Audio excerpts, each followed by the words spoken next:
नाज़रीन, अहम खबर से आपको आगाह करते हैं। अमेरिका ने चीनी सफारतकारों पर नई पाबंदियां आयद कर दी हैं। अब चीनी सफारतकारों को अमेरिका की जामियात और सकाफी प्रोग्राम में शिरकत पर पाबंदी होगी। चीनी सफारतकारों को शमूलियत के लिए अमेरिका महकमा खारजा से इजाज़त लेना होगी। इंटरनेशनल सतह पर एक बड़ी खबर सामने आई है कि अमेरिका ने चीनी सफारतकारों पर पाबंदी आयद कर दी है।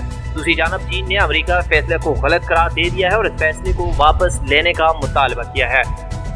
तर्जमान चीनी वज़ारत खारजा ने अमेरिका महकमा खारजा पर जोर दिया है कि वो अपने फैसले को वापस लें। अमेरिका बैनुल-अक़वामी क़वानीन और रसूलों के संगीन खिलाफ वर्जियाँ कर रहा है।